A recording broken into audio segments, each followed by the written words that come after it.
아까 촬영했을 때 첫 번째 지문이 날아가서 지금 사실 아무도 없는 데서 촬영하고 있는 거거든요. 그래도 이제 텐션 떨어지지 않게 최선을 다해보겠습니다. 좋습니다. 아무튼 여러분 첫 번째 지문이고요. 수능 특강 13페이지에 실린 지문입니다. 여러분들 그렇죠. 능능고 2학년 여러분들 시험 범위 수능 특강 지문인 거 다들 열심히 복습하고 계시죠? 이 부분도 역시 시험 범위에 들어가는 부분이라 첫 번째 지문 한번 살펴보도록 할 텐데요. 먼저 1분단의 내용을 좀 보겠습니다. 공자는 이라고 시작하고 있네요. 공자 친숙한 존재죠. 우리 유교의 어떤 대왕, 그렇죠. 유교의 어떤 이 뭐랄까 갓 같은 존재입니다. 굉장히 대단한 존재시고, 아무튼 여러분들 이 지문 쭉 보는 데 있어서 일단 공자는 하고 시작하고 있네요. 그러면 어떤 공자의 견해를 우리가 파악하는 게 가장 중요한 작업이 되겠죠. 근데 이 지문을 한번 쓱 스캔해 보면 어떻습니까? 공자는 세 번째 줄에 맹자는이라고 시작하는 걸 알 수 있어요. 그래서 이 첫 번째 문단에서는 공자와 맹자 이 두 사람의 견해가 소개되고 있고, 이 문단의 시작도 보면은 어떻습니까? 이 문단 두 번째 줄에 정자는이라고 나오고 있죠. 정자라고 하면 이 정주학을 만든 사람의 이름입니다. 그 마지막 문단 어떻게 시작하고 있어요? 주자는. 그래서 이 글을 한번 쭉 스캔해 봤을 때 이 글에서는 어떻게 보면은 학자별로 이 내용들을 어떻게 정의하는지가 굉장히 중요할 겁니다. 그러니까 여러분들도 이 글을 이렇게 쫓기듯이 읽는 것도 뭐 물론 그렇죠. 그것도 그 나름대로의 어떤 방법이겠지만 그렇게 쫓기듯이 읽지 마시고요. 한번 글의 내용을 쭉 스캔해 보면서 중요한 내용을 한번 생각해 보는 거예요. 그리고 내신임에 나올 지문이잖아요. 여러분 여러 번 읽고 들어갈 수 있는 지문이잖아요. 그러니까 어떻다? 이 글에서는 여러 명의 학자들이 제시되고 있고, 그 학자들이 어떠한 이야기를 하는지, 즉 사람별 그 학자별 어떤 의견을 정리하는 것이 이 글에서는 굉장히 중요한 독해 전략이 될 겁니다. 일단 한번 보죠. 공자는 친구와의 사귐에 대해서 묻는 제자에게 충고하고 바른 길로 이끄는 것이라고 답한 것을 비롯하여 교에 대해서 여러 차례 언급했답니다. 공자의 제자가 물어본 내용이 뭐였죠? 친구와의 사귐이 무엇입니까? 그리고 이게 공자의 답이 되겠죠? 충고하고 바른 길로 이끄는 것이다. 이것을 비롯해서 어떻다고요? 교란 무엇입니까? 친구를 사귐에 대한 이야기입니다. 즉 뭐겠어요? 공자가 말한 친구와 관련된 이야기들이 지금 제시되고 있는 거죠. 계속해서 보죠.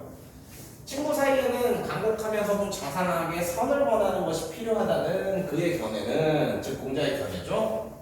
이 태도에 관련된 어휘 좀 볼까요, 여러분? 간곡하다 무슨 뜻이에요? 제가 정말 간곡하게 바라겠습니다. 이 영상 꼭 보세요. 제가 지금 간곡하게 어떻게 하고 있죠? 간곡하다는 간절하고 정성스럽게라는 뜻이 있어요. 간곡하게, 즉 친구 사이에서 어떻게 해야 된다? 간절하고 정성스럽게 선을 권하는 것이 필요하다라고 말하고 있습니다. 계속해서 보죠. 그의 견해는 뭐다? 나의 어짐에 도움이 되는 이와 못한다는 것으로 집약할 수 있답니다. 즉 공자의 견해를 집약하면 뭐다?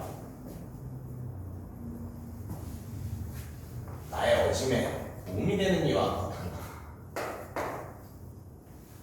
라고 볼 수 있죠. 공자가 말하는 이제 친구 사귐에 대한 이야기였어요.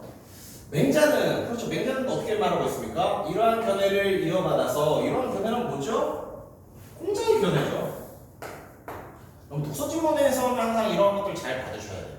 이런 지칭어라고 하죠. 이러한 앞서 말했던 바로 그라고 하는 이 지칭어들이 어떤 내용을 지칭하고 있는지 계속 떠올리셔야 합니다. 그래야만 글이 끝날 때까지 앞부분의 내용을 잊지 않고 독해를 할 수 있어요. 아무튼 여기서 지칭어, 이러한 견해, 이러한이 뭐라고요? 공자가 말했던 견해라고요. 이러한 견해를 이어받아 친구를 사귀는 것은 사람의 덕을 사귀는 것이라 주장하며 상대, 나이, 신분, 사회적 위상이 아니라 도덕적 품격에 집중해야 한다는 견해를 펼쳤습니다. 즉 친구를 사귈 때는 어떻게 해야 된다고요? 나이나 신분 등 사회적 위상을 고려할 게 아니라, 이것은 고려 요소가 아니라는 거죠. 도덕적 품격 이것을 고려해서 친구를 사귀어야 된다라는 말을 하고 있는 겁니다. 네, 네 그렇죠. 그러니까 여러분들은 친구를 무슨 기준으로 사귀죠? 네. 사실 여러분들 나이대에서 나이가 가장 중요하지 않습니까? 네. 나이가 다르면 친구가 되게 어렵잖아요. 맹자가 봤으면 어떻다고요? 야 그건 고려 대상이 아니라고.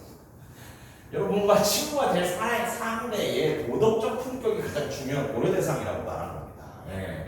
이부터 여러분들도 맹자 선생님의 의견을 따라서 친구를 사귈 때 나이가 아니라 도덕적 품격에 한번 집중해 보세요. 네, 어려운 얘기죠. 보겠습니다. 하나 더 체크해볼 분 볼까요? 친구를 사귀는 것은 사람의 덕을 사귀는 것이다 라고 하고 있네요. 그렇죠. 유교라는 학문이 그럴 수밖에 없어. 유교라는 학문에서 끊임없이 어떤 마음의 수양과 그렇지 유교적인 정신을 강조하는데 거기서 굉장히 중요한 개념이 도와 덕 개념입니다.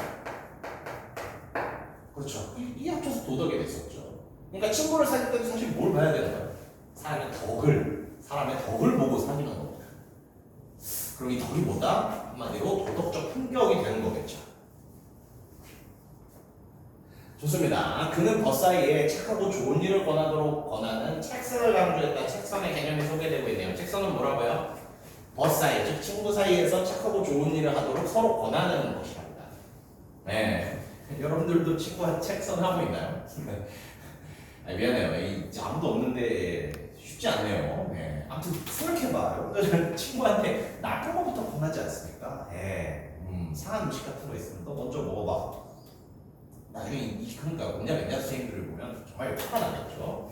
중요한 얘기는 아닙니다. 아무튼 책선이란보다 사이에 착하고 좋은 일을 하고 서로 권하는 행동이라고 지금 개념을 정의하고 있습니다.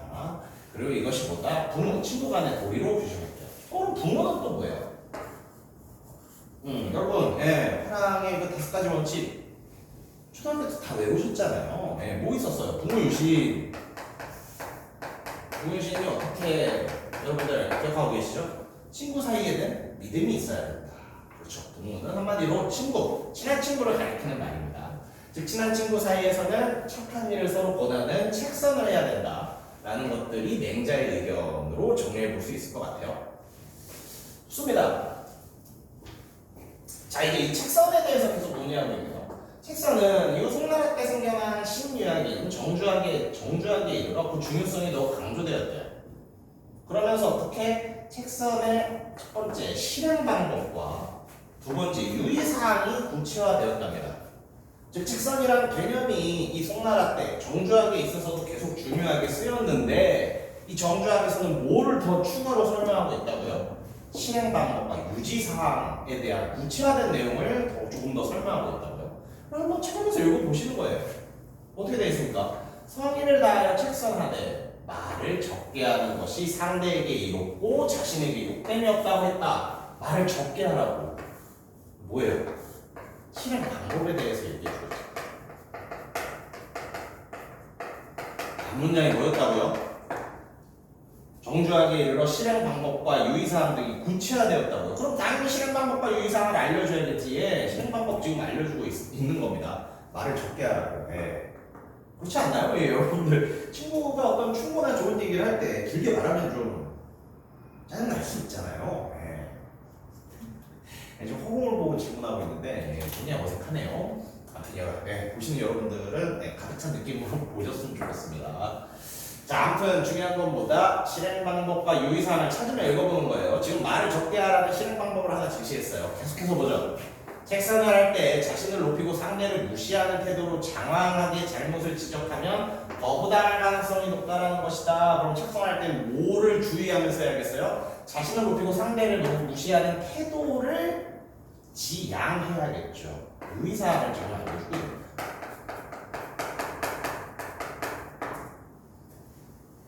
정주학에서 책선에 어떤 내용들이 구체화되었다고요? 실행 방법과 유의사항. 실행 방법과 유의사항이 말 그대로 소개되고 있는 겁니다.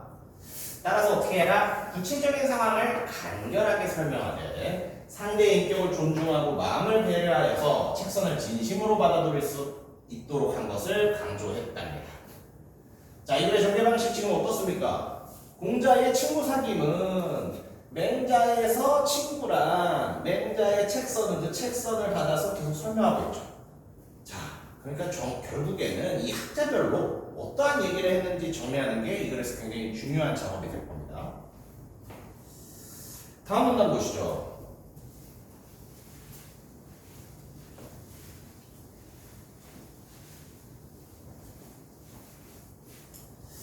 주자는 그렇죠. 또 사람으로 시작하고 있죠. 주자는 여러분이 아는 그 성리학을 만든 사람입니다. 예, 굉장하신 분이죠. 계속해서 보죠. 주자는 다른 사람에게 충고하기 위해서는 먼저 자신의 행실부터 올바른지 살펴봐라. 주자는 지금 뭘 얘기하고 있어요? 먼저 해결해야 할 거. 이럴 때 이걸 선결 문제라고 많이 하죠. 그리고 전제라는 말도 쓸 수 있을 것 같아요. 충고를 하기 위해서 전제, 먼저 해야 할 문제가 뭐야? 자신부터 올바른지 살펴봐라. 먼저 해결해야 할 문제, 성결 문제가 뭐야? 자신의 행실이 올바른지부터 살펴봐라. 중요한 내용이죠. 그리고 또 하나 살펴봐야 할 게 뭡니까? 책선하는 내용이 의리에 입각해 있는지. 내용에 대한 기준점은 뭐예요? 의리가 되겠죠. 책선의 내용 또한 의리에 입각해 있는지. 그럼 이거 이렇게 범주를 나눌 수 있겠네. 먼저 자신의 행실부터 올바른지를 살펴보고 이 충고를 하는 사람에 대한 이야기겠죠. 충고를 하는 사람이 자신의 행실이 올바른지를 살펴보고 충고하는 내용이 의리에 입각했는지 살펴보고 그렇죠. 사람과 내용으로도 이 내용을 구분할 수 있을 것 같습니다. 계속해서 보겠습니다. 또한 그는 친구란 의리로서 맺어진 인위적인 관계이다. 여러분 인위적인 관계란 뭐예요? 인간이 만드는 관계라는 거지. 그러니까 어때? 자연스럽게 친구라는 것은 뭔가 하늘이 정해지거나 그런 어떤 운명적인 것이 아니에요. 인간이 만든 관계라는 겁니다. 그럼 자연스럽게 어떻다? 인간이 만든 거니까 인간의 손으로 끝낼 수도 있겠죠. 자, 그래서 어떤 얘기를 하고 있습니까? 친구가 책선을 듣지 않으면 뭐라? 그만두어야 한다. 책선이라는 행동이 친구가 듣지 않아? 그럼 그만두어. 계속 충고하다 소원해지면 어떻게? 스스로를 욕되게 하는 것이라고 했습니다. 욕되다는 뭐죠? 그러니까 제가 이렇게 어휘를 많이 하지 않았으면 좋겠는데 아무튼 어휘 같은 거 잘 알면 좋죠. 부끄럽고 치욕되다를 우리 욕되다라고 합니다.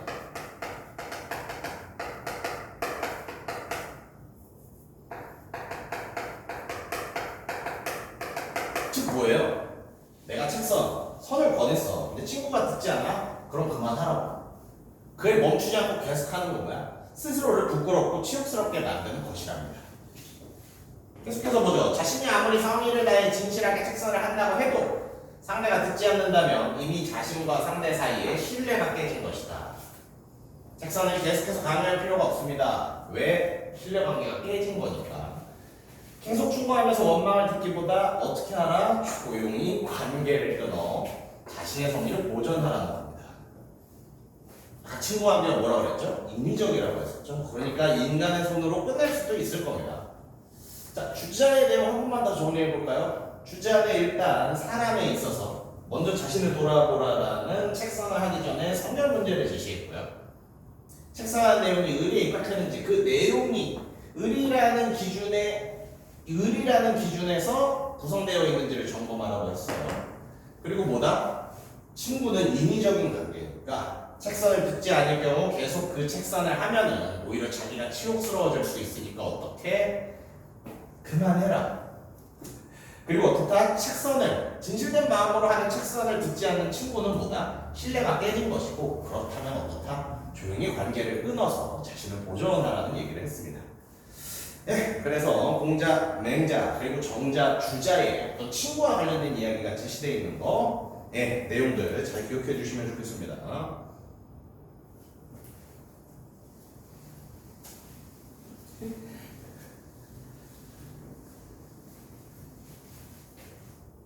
나를 한번 볼까요? 조선기 서인계열 학자인 윤성건. 그렇죠. 자연스러울 겁니다. 가글에서 학자별로 어떤 내용을 분류하는 게 중요했으니까 야글에서도 윤성거로 시작하고 있네. 여기서도 여러 학자가 나오고 그 학자별로 내용을 정리하는 게 중요하겠지. 그게 굉장히 일반적이고 자연스러운 생각이에요. 근데 아쉽게도 이글 나글에서는 윤석거 한 사람의 의견만 나옵니다.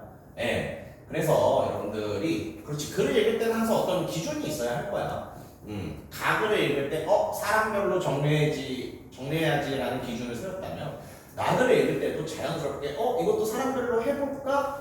하지만 사람이 하나만 나오고 있죠. 그럴 때는 또 이 전략의 수정이 꼭 필요하겠죠. 여기서는 한 사람만 나오니까 이 윤석거가 제시하는 윤석거가 제시하는 내용들을 잘 파악해야겠다. 이런 것들을 좀 신경 써서 읽으면 좋을 것 같아요. 계속해서 보죠. 윤석거는 도학적인 실천을 통해 외조부인 서원의 무실사상을 발전시키는 데 중요한 역할을 했답니다. 이 무실사상이 누구 거라고요? 외조부인 성훈의 사상이래. 무실사상. 자연스럽게 생각이 들지. 무실사상이 뭔데? 그래서 무실이라 하면서 무실에 대한 개념 정의를 해주고 있어요. 여러분 특히 이런 어떤 철학과 관련된 글을 읽을 때는 철학이 주로 다루는 주제가 뭐입니까? 인식이나 존재, 어떤 것에 대한 개념을 다루는데 주로 다루는 개념이 추상적이에요. 추상적이라는 말은 뭐죠? 눈에 안 보이는 것들을 우리는 추상적이라고 하죠. 즉 눈에 안 보이는 그런 실체도 파악하기 어려운 어떤 추상적인 어휘들이 자꾸 쓰인단 말이에요. 그러니까 어떻게 되겠어요? 여러분 철학 지문을 읽을 때는 이 추상적 어휘의 개념을 정의해주면 그 개념의 내용을 계속 머릿속에 떠올리셔야 돼요. 그러니까 어떻게? 개념을 정의 내려주는 문장을 굉장히 신경 써서 읽으셔야 돼요. 앞으로 무실이란 이 뜻이었지 하고 읽으면서 계속 떠올리셔야 한다고요. 이거 사실 철학 지문뿐만 아니라 모든 용어가 소개되는 용어의 개념 정의가 이루어지는 문장은 모든 독서 지문에서 사실 중요해요. 근데 철학 지문은 이 용어가 다소 추상적인 용어들이고 그러니까 용어 설명할 때 그 내용을 잘 파악해야만 이 눈에 보이지 않는 추상적인 내용도 여러분들이 싹 잘 흡수할 수가 있습니다. 더 중요한 것보다 개념을 정의 내려주는 문장을 여러분들 신경 써서 읽어보세요. 그러니까 무실이란 뭐래요? 학문적 삶에서 헛된 것을 배격하고 실질을 추구하는 것이래요. 그럼 뭐가 긍정평가를 받고 뭐가 부정평가를 받겠어? 헛된 것은 배격한다. 이거 공격해서 없앤다는 말이거든요. 헛된 것은 부정평가. 실질의 긍정평가를 내리겠죠. 무실이란 뭐다? 실질을 추구하는 것입니다. 계속해서 보죠. 자기 성찰과 실천을 중시한 서문의 학문적 태도를 따라 윤석거도 성리학에 대한 이론적 탐구보다 실심의 과정을 중시했답니다. 헛된 것을 배격하고 실질적인 걸 추구한다고 했잖아요. 그러니까 자연스럽게 이론에 대한 내용보다는 실질적인 걸 중요시 여길 거예요. 그러니까 어떻다고요? 이론적 탐구보다는 실심의 확립을 중시했다고요. 그럼 실심이 뭔데? 그렇죠. 뭐가 중요하다? 이런 추상적인 용어들의 개념 설명이 중요하다고 했었죠. 분명히 실심에 대해서 설명을 해줄 겁니다. 계속 그 실심을 생각하면서 읽어보죠. 윤석거는 마음의 성실, 진실성을 의미하는 실심, 그렇죠. 실심에 대해서 개념 정의해주고 있죠. 마음의 성실, 진실성을 의미해준대요. 실심이랍니다. 마음의 성실, 진실성이랍니다. 실심을 또 뭘로 봤습니까? 만사의 근본이라고 여겼습니다. 그것이 실덕과 실공으로 나타나야 한다고 보았대요. 이 화가 나죠. 실덕과 실공은 또 뭔데? 이 벌써 실 몇 개 나왔습니까? 무실, 실심, 실덕, 실공. 약간 윤석거라는 사람은 실에 좀 덕후인 것 같아요. 실에 환장하는 사람인 것 같아요. 아무튼 이런 비슷한 용어들이 미묘한 어떤 개념 차이가 계속 드러나고 있죠. 그러니까 이 실이 들어간 용어들의 이 개념을 정확하게 여러분들이 기억하셔야 뒤에 있는 세부 내용을 묻는 문제에서 틀리지 않을 수 있습니다. 계속해서 보시죠. 실덕은 진실한 인격의 함양을 뜻한다. 그렇죠. 실덕의 개념 정의해주고 있어요. 진실한 인격의 함양이다. 이를 위해서는 겸양하고 성찰을 하는 자세가 필요하답니다. 좋아요. 겸양은 뭐예요? 경성과 연봉보에 대한 얘기입니다. 네. 좋아요. 오케이, 계속 가봅시다. 그리고 실공. 앞에서 실공을 해야 된다고 했었죠? 실공은 뭐랍니까? 진실한 노력을 실천하여 실질적인 업적을 성취함을 뜻한다며. 실공이란 뭐라고요? 진실한 노력으로 실질적인 업적이요. 예. 여러분 위대한 업적을 달성했을 때 뭐라고 했습니까? 공을 세우다라는 말을 하죠. 그렇죠. 실공의 공자도 이 공자라는 것을 알 수 있습니다. 계속해서 보겠습니다. 윤선거의 책선은 무실 사상을 구현하기 위한 실질적인 행동이라고 표시를 나오죠. 이 사람한테는 실질적인 게 되게 중요한 거야. 실질적인 게 뭐라고요? 실질을 추구하는 게 뭐라고요? 무실 사상이라고. 오케이. 마음의 실질, 마음의 진실성을 의미하는 게 뭐라고요? 실심이라고요. 진실한 인격을 키우는 것을 뭐라고 한다고요? 실덕이라고 한다고요. 실질적인 업적을 세우는 걸 뭐라고 한다고요? 실공이라고 한다고요. 예, 실이 정말 많이 나오네요. 아무튼 어떻다? 윤선거의 책선은 무실 사상을 구현하기 위한 실질적 행동이었다. 책선. 이거 가글에서 나온 내용 아닙니까? 여러분 복합 지문에서는 항상 어떤 내용이 앞에 글과 연관이 있는지 잘 생각하셔야 합니다. 책선, 이게 바로 가글에서 나왔던 거고, 이 글에서는 이제 윤선거가 말하는 책선, 지금까지 윤선거의 사상적 배경인 무실을 신나게 설명했잖아. 그럼 그 책선은 이 무실과 무슨 상관이 있는지를 이제부터 설명하기 위한 거예요. 책선이란 뭐다? 실질적 행동이에요. 좀 더 구체적인 설명을 볼까요? 학문과 의리를 실천하는데 실신과 실덕으로 자신을 반성하며, 즉 자기를 반성하기 위해 필요한 어떤 도구들은 뭡니까? 수단들은 뭡니까? 실신과 실덕이죠. 실신과 실덕이라는 수단으로 자기를 반성합니다. 그리고 실공 아까 뭐라고 했었죠? 실질적인 공헌, 노력해서 실질적인 공헌을 세운다고 했었죠. 그래서 부모들, 친구들에게 선을 권하다, 이게 책선이었잖아. 함께 군자영에게 이루는 것이 그 핵심이었다. 그렇죠. 윤선거는 책선, 즉 선을 권하는 행동을 통해서 실공을 할 수 있고, 그것을 통해서 결국 최종적으로는 무실을 추구할 수 있다고 본 겁니다. 네, 지금까지 내용 정리해볼까요? 윤선거가 가지고 있는 이 무실에 대한 이야기를 쭉 했어요. 네, 그럼 이제 이것이 다른 글이냐? 아니었죠. 이 무실을 구현하는데 필요한 행동이 뭐다? 가글에서 나왔던 책선이라고. 오케이? 그럼 이 윤선거한테 책선이라는 행동은 굉장히 중요한 거겠죠? 계속해서 보겠습니다.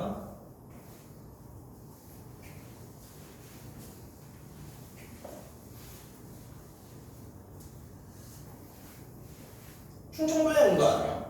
서인계열의 송시현, 이유태를 비롯해 남인계열의 윤우 등 당대의 뛰어난 학자들과 교류했던 윤선거는 여러 차례 왕만에게 제수되었으나 관직을 제한받았다라는 얘기입니다. 근데 어떻게 했대요? 제수되었으나 관직을 아마 안 했겠죠? 예, 그 내용이 나오겠네요.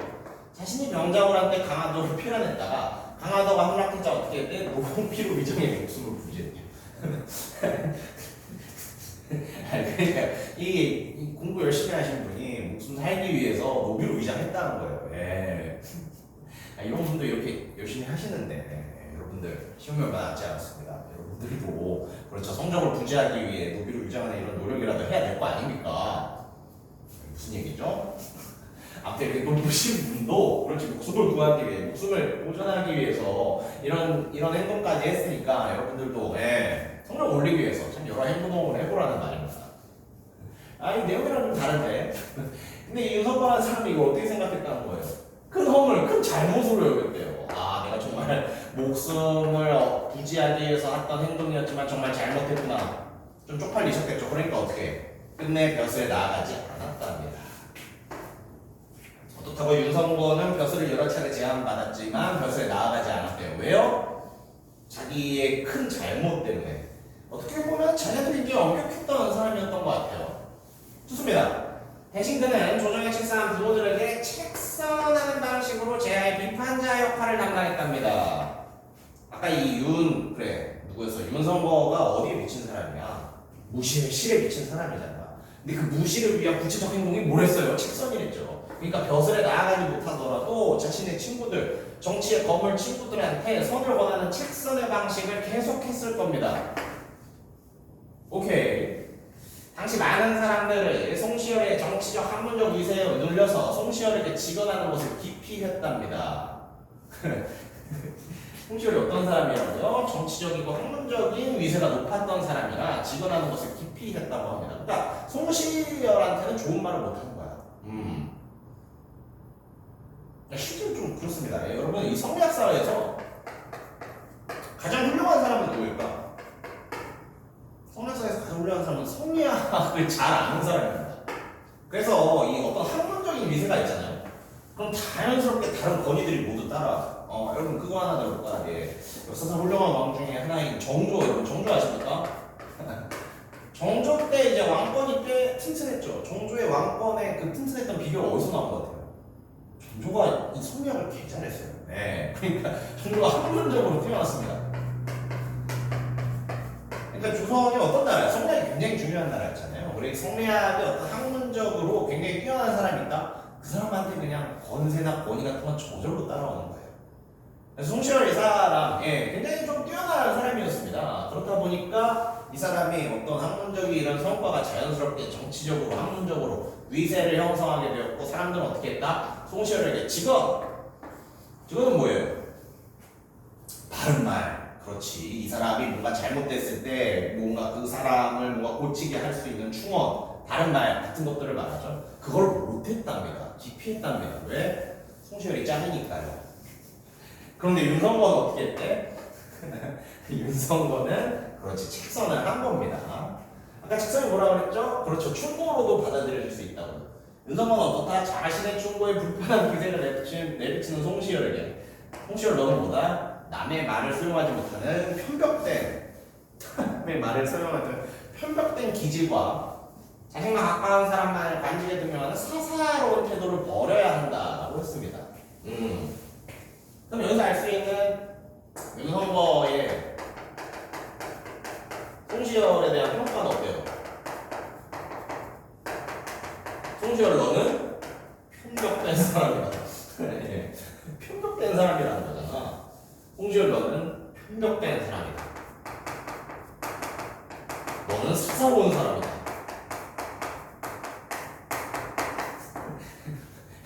송시열이 화가 날 것 같은데요? 예. 아무튼 미안합니다. 다른 얘기는 그만해야지. 예. 아무튼 좋습니다. 근데 편벽이라는 뜻은 여러분들 알아둘 필요가 있어요. 편벽은 어떻게 하고요? 편벽이라는 뜻은 뭐다? 한쪽으로 치우쳐 있어요. 한쪽으로 치우쳐서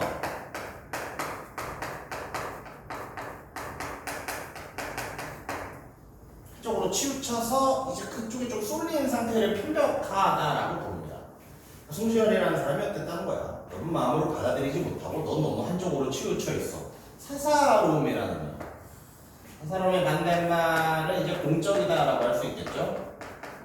그렇죠. 이 정치라는 행위는 무엇입니까? 예. 여러 사람들을 위해 무언가 방침이나 이런 것들을 정하는 거잖아. 한마디로 정치는 공적, 모두를 위해야 한다고요. 근데 정치를 사는 사람이 어떻다? 공적인 성격보다는 너 너무 개인적으로, 너무 개인의 어떤 그런 힘을 쓰는 게 있어. 사사롭다라는 말이죠. 오케이. 이 사사로운 태도는 무슨 태도예요? 자신과 가까운 사람만을 관직에 등용해. 이게 어떻게 공적인 태도와 정반대되는 태도죠. 자, 그렇습니다. 아무튼 윤성거가 송시열에게 뭐라고 책선했다? 너는 편벽되고 너무 사사로워. 그걸 버려야 돼 라고 책선했답니다. 그러니까 못 참았겠죠. 송시열이 자기가 똑똑한 사람인데 성리학 내가 진짜 개 잘하는데 나한테 저런 말을 해? 화가 났겠죠. 한번 보겠습니다. 효종 국상 때 자의대비가 상복을 입는 기간을 송시열이 1년으로 정했으나 윤후가 이에 반대 3년으로 해야 된다고 주장하면서 서인과 남인 사이에 강렬하게 속논쟁이 벌어졌다. 그러니까 2학년 여러분들은 작년에 한국사 했지. 예속논쟁 기억하십니까? 네. 예속논쟁이 뭐 그렇게 중요한 얘기인가 싶긴 하지만 그래도 배경식으로 살짝만 얘기하자면 이게 진짜 좀 이상한 얘기예요. 예. 효종이라는 사람이 있었거든요. 근데 이 효종이라는 사람이 적장자는 아니었어요. 적장자는 뭡니까? 첫째 아들. 그렇지. 한마디로 장남. 이거는 아니었단 말이야. 위에 형이 있었는데 효종이 적장자가 아님에도 왕이 되었단 말입니다. 그러다가 효종이 이제 죽었어요. 효종이 죽었을 때 이 효종의 어머니 아이들이겠죠? 근데 친어머니도 아닙니다. 양 어머니예요. 이 사람이 상복을 몇 년 입어야 되는가에 대한 문제. 1년을 입냐, 3년을 입을냐에 대한 논쟁이 바로 예성 논쟁이에요. 예. 3년은 뭐겠어? 3년은 적장자가 죽었을 때, 예, 그렇죠. 그 어머니가 3년의 상복을 입거든요. 효종은 적장자가 아니잖아. 효종의 본질은 1년의 상복을 입는 게 맞다라는 주장인 거야. 3년을 주장한 사람은 어때? 효종의 본질은 적장자가 아닐지 모르겠지만 효종은 나중에 왕이 된 사람이잖아요. 그러므로 이제 뭐야? 사실상 적장자와 다를 바 없다. 예. 그러니까 3년의 상복을 입어야 된다. 지금 보면 이딴 거를 왜 싸우나 좀 싶기도 하지 않습니까? 근데 이게 그때는 굉장히 중요한 문제였습니다. 예. 그러게요. 이 교과 내용과 상관은 조금 다른 얘기를 살짝 여러분 섞어보면은, 여러분 지금 우리한테 가장 중요한 가치 중에 하나가 뭐예요? 평등 아닙니까? 예. 여러분들 불평등한 상황 되게 싫어하잖아요. 예. 그러면 그거 있었잖아. 여러분들 학교에 갔을 때 핸드폰을 강제로 수거하는 거 이제 법안이 통과되냐 마냐라는 문제가 있었는데, 그것이 어떤 학생의 인권을 무시하는 행위이다. 즉 이게 뭐겠어요? 이런 게 왜 논의되겠어요? 왜 학생만이 핸드폰을 뺏겨야 되는가? 이 평등이 깨지게 되는 순간이기 때문에 굉장히 많은 논의 주제가 나오는 거예요.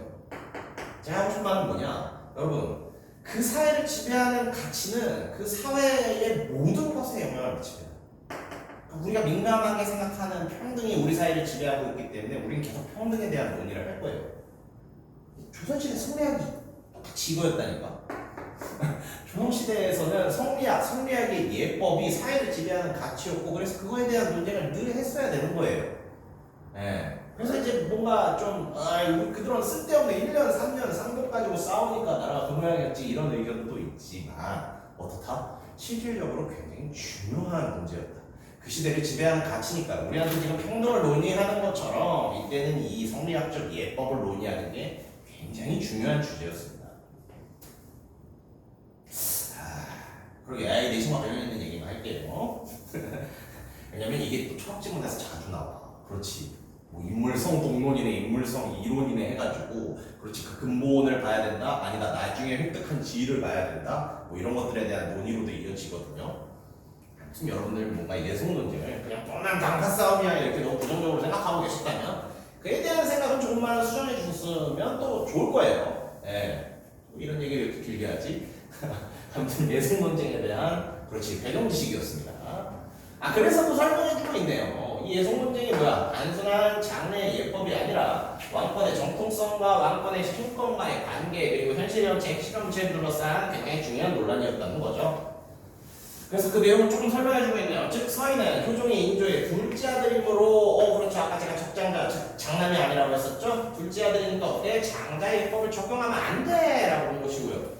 남이는요, 효종의 둘째 아들이지만 왕위를 물려받았으므로, 즉 나중에 획득한 이 성질이 더 중요하므로 장자의 예법을 적용해야 한다고 보는 입장이었던 겁니다. 그렇죠. 여기서 중요한 내용은 아니에요. 여기서는 이제 누구겠어요? 윤성호가 어떤 책석을 했는지, 그 내용이 사실 더 중요하겠죠. 계속해서 봅시다. 평소에 송시열과 윤회에게 서로 협력하면서 국사를 이어한다고 거듭 권해왔다. 서로 협력하면서 국사를 이끌어야 한다고 권했대요. 선을 권하는 거죠. 이것도 역시 윤성호가 했던 책선의 내용 중 하나입니다.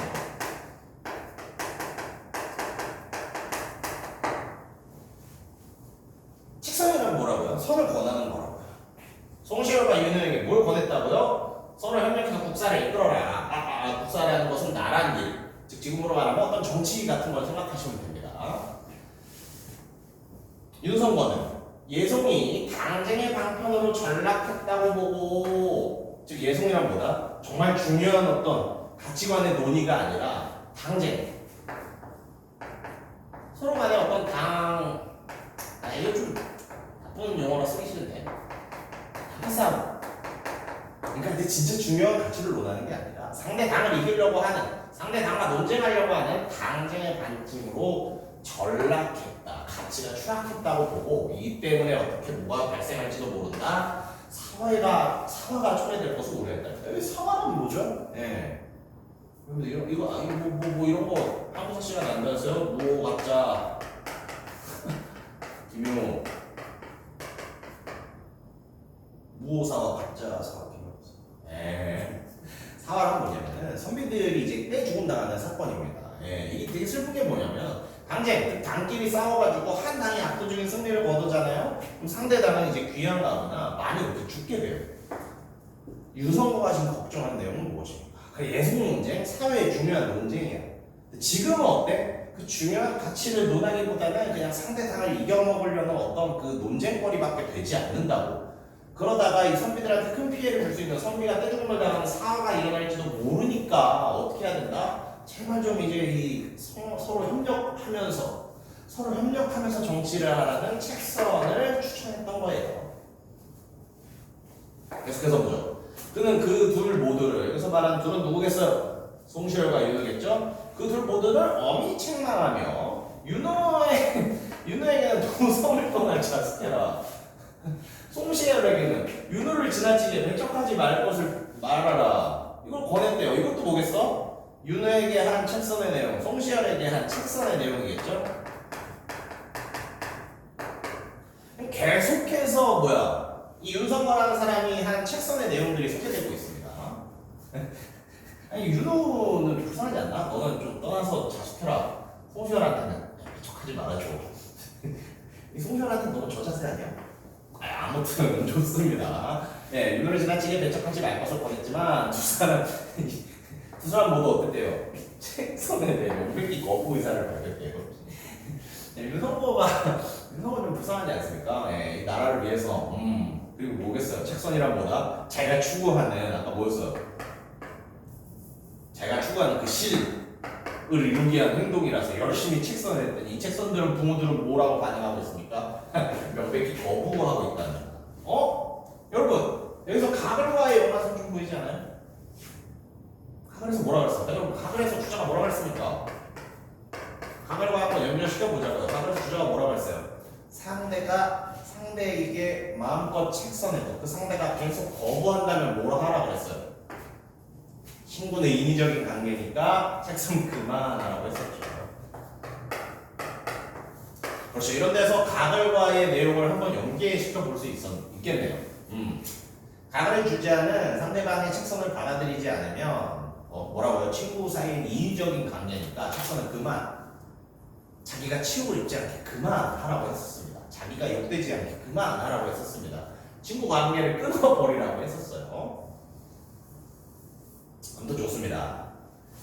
계속해서 보죠. 책선을 수용하기 위해서는 자신의 부족함과 허물을 인정하는 겸손한 태도가 전제되어야 한다. 지금 뭐라고요? 책선이 수용되기 위한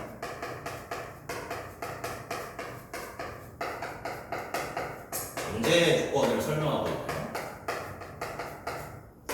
책선은 어떤 전제가 해결돼야 수용될 수 있다고요? 자신의 부족함과 허물을 인정하는 겸손한 태도가 전제돼야 한답니다. 책선의 내용이 사실상 뭐겠어요? 선을 권하는 거지만 충고적인 내용이잖아요. 그러니까 어때? 내가 좀 잘못했구나. 내가 겸손하게 그것을 받아들여야겠구나. 그게 전제가 돼야 책선도 수용될 수 있다는 겁니다. 근데 어때? 자신의 옳음을 주장하고 상대를 배척하는 당시의 정치 논리에서는 남의 충고를 받아들여 자신의 힘을 보완한다는 것이 쉽지 않았다. 자신의 옳음을 주장하고 상대를 배척하는 당시의 정치 논리. 뭘 말하는 겁니까? 당시의 어떤 시대적 분위기를 말하는 거겠죠?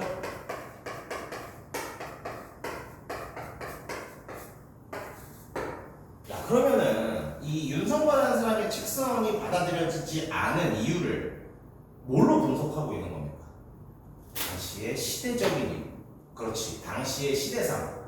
당시의 시대적인 분위기 때문에 이 책선이 수용되기 위한 전제가 해결될 수 없었고 그래서 어떻다? 윤석열의 책선이 받아들여지지 않았다고 하고 있네요. 당시의 시대적인 분위기는 뭐예요? 윤석열의 책선이 받아들여지지 않은 이유가 되기도 하겠죠. 당시 시대적 분위기는 뭐다? 윤석열의 책선이 받아들여지지 않은 이유가 되기도 합니다.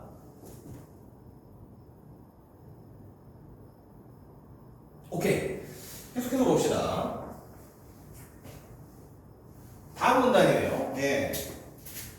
윤석권은 예성 문제로부터 10년이 흐른 뒤 송시열이 조장에 나아가게 되자 정치 쇄신을 당부하는 편지를 썼다가 전달하지 못하고 사망했다. 여러분 아까 이 얘기 했었잖아. 아까 주제 뭐라 그랬어요? 착선이 받아들여지지 않으면 그만해라. 윤은 이 윤석권 어떻게 하고 있어요? 받아들여지지 않았는데 10년이 흐른 뒤에도 편지를 가지고 책선을 하려고 했대요. 여기서 주자와 윤석과의 차이점이 드러나네요. 주자는 어떻다? 책상 안 받아들여지면 그만해라. 윤석과는요, 그만하지 않고 계속 좀 했던 것 같습니다. 그래서 책선에 대해서 어떤 행동적인 측면에서 주자와 윤석과의 차이가 드러나는 부분이라고 할 수 있어요. 뭐 이런 부분은 충분히 문제로 물어볼 수 있을 것 같아요. 왜? 주자와 윤석과는 책선의 어떤 지속에 대해서 서로 다른 견해를 보이고 있고 이런 선지 충분히 만들 수 있을 것 같지 않습니까? 예. 한번 잘 기억해 두시기 바랍니다. 아무튼 10년이 흐른 뒤에도 편지로 책선했대. 주자와 달리 계속해서 책선했다는 거야. 근데 이 책 편지는 전해지지 못했답니다. 근데 그의 아들 윤중이라는 사람이 결국 이 편지를 전해줬네요. 그걸 받은 송시열은 어떻게 했다? 윤석호가 편지에서 윤우를 포용하라고 재차 권한 것, 이것도 윤석호가 했던 책선의 내용 중 하나겠네요. 분노. 송시열이 너무 마음이 좁은 사람 아니야? 분노했대요. 나에게 감히 충고를 해. 나에게 책선을 해. 화가 난 거죠, 송시열이. 네, 아무튼 그렇습니다. 이후 윤중과 큰 갈등을 빚었다. 이로 인해 서인 내에서도 송시열을 따르는 측과 윤종을 지지하는 측 사이에 반목이 심화되었다. 결국 윤석거의 책선, 윤석거는 뭐 이런 의도로 하진 않았겠지. 윤석거가 열심히 책선을 했고 그 아들이 그 편지를 전해준 결과 어떤 이 계속적인 반목이 이어졌다고도 볼 수 있겠네요. 아무튼 그러한 내용의 글이었습니다. 정리해보면요, 가와 나를 관통하는 주제는 책선일 거예요. 책선이란 보다 친구에게 하는 선을 권하는 행동, 충고 같은 겁니다. 가에서는요, 친구와 관련된 여러 학자들의 의견이 제시되는 전개 방식이 쓰였다면요, 나에서는요, 윤석거라는 사람을 집중적으로 해서 윤석거가 했던 책선의 여러 가지 내용들을 보여주고, 글의 앞부분에서는 윤석거가 추구했던 사상이 실이기 때문에 그 실을 이룰 수 있는 행동으로 책선이 소개되었었죠. 좋습니다. 손톱에 있는 문제 역시 우리 정답 한번 살펴보죠. 가와 나에 대한 설명